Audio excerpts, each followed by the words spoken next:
So you've got a child who won't obey your instructions and deliberately defies the rules. On top of not doing what you say, they may lash out in retaliation for basic accountability and instruction. As a result, you've got a perpetual headache and you don't know what to do. Seems like you're in for a rough ride, but what if I told you it didn't need to be this way? I too have a defiant child. But when I did this one thing, everything changed. Our youngest is a classic. She's defiant beyond belief. Stalling, arguing, lashing out. It's kind of heartbreaking to watch. When I started digging around for the truth, this is what I discovered. It turns out defiance isn't what it seems. No, it's not some voodoo possessing your child. It's a combination of age, development of their emotions, and feedback. What may have started out as a way to gain a sense of control, the defiance, is actually a parent-child communication system gone astray. And to be honest, this isn't just something that happens at the child level. All people do this, but they probably don't realize it.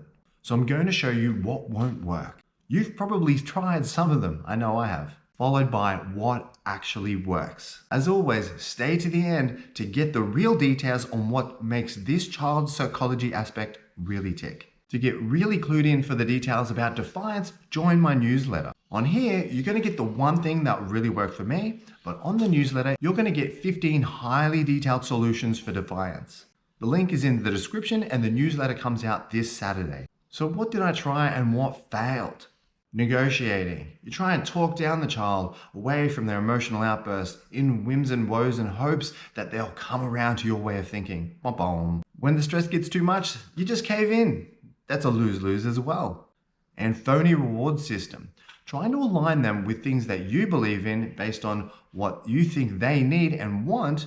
And of course, it just falls apart because it's extrinsically motivated. It's not really what they're interested in. And it never has that longitudinal effect that you're after.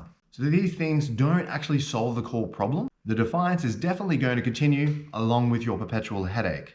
So what really works? Aha, here we go. This is so counterintuitive, which is why it works. It's listening.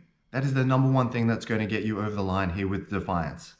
First, you can't interrupt. You've got to let them get it all out. Once they get it all out, the resistance to conversing with you about what you think is important and how they can get there is so much more available. Be as comforting as you can while you're doing it. And be safety conscious. You don't want anyone lashing out and just letting the lash go on. Of course, you want to maintain safety for the people around you. And you've got to try to understand the irrational words that they're speaking. They're coming from an emotional place, which isn't a concise and rational spot for language. And they're just trying to explain and express exactly what's happening inside them. And it often comes out jumbled.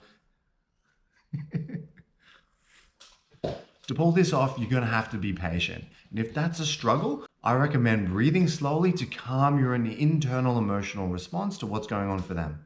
You want to try your absolute best to understand what's going on for them without dismissing them. Dismissing is a surefire way to escalate the problem that's going on inside them. Once they've gotten it all out and you're trying to piece it all together, ask clarifying questions. Of course, this comes after they speak because once they've gotten it all out, there's nothing left to say and they need you to step in and continue guiding them down to the place of clarity.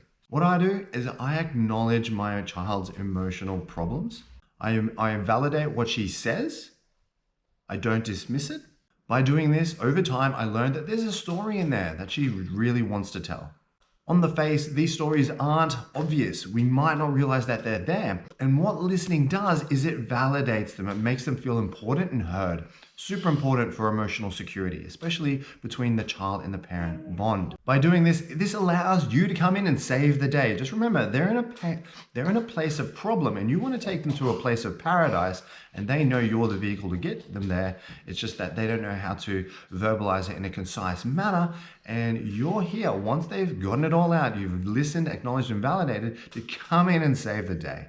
If you're wondering how could that possibly be? Well, attention and affection are the children's currency. It's what they thrive on.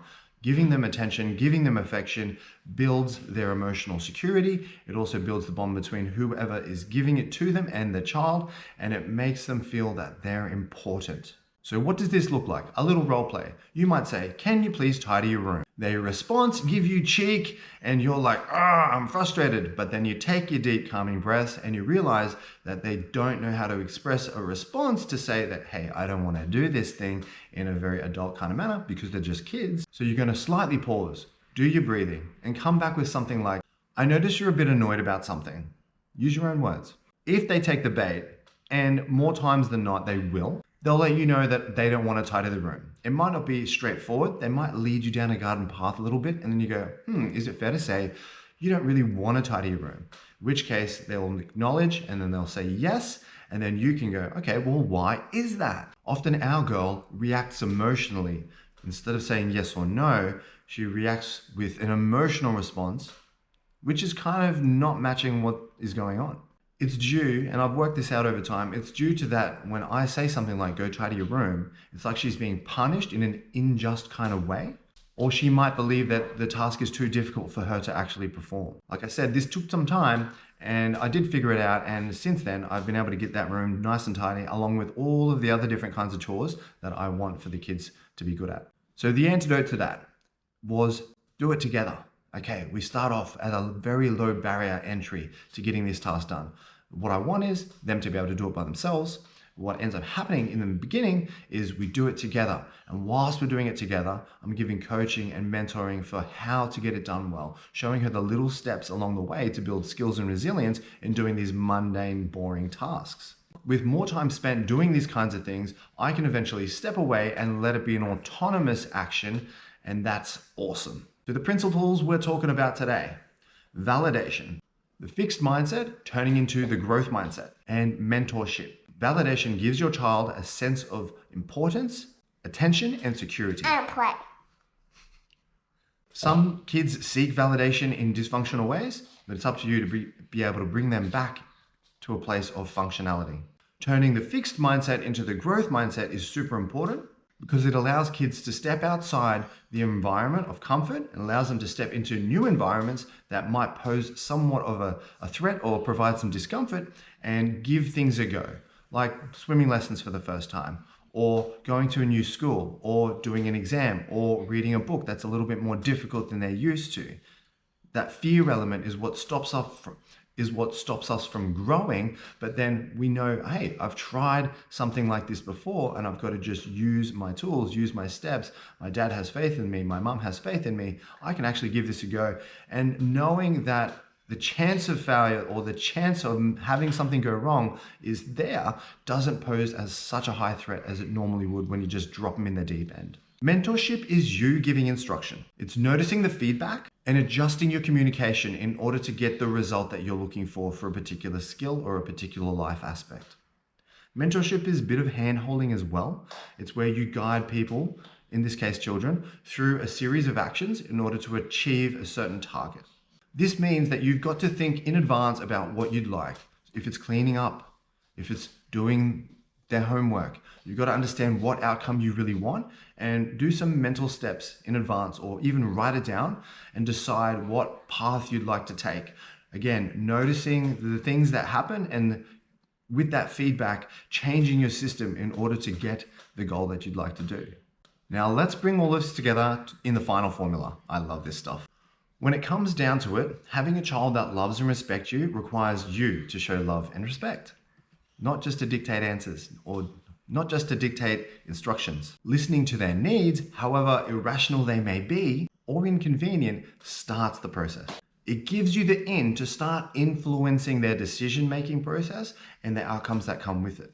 And it begins a new path where both of you can live together without feeling like you're in LA traffic every 5 minutes. Yes, a bottleneck. But to really understand how to make this work, you're going to need to check this video out next.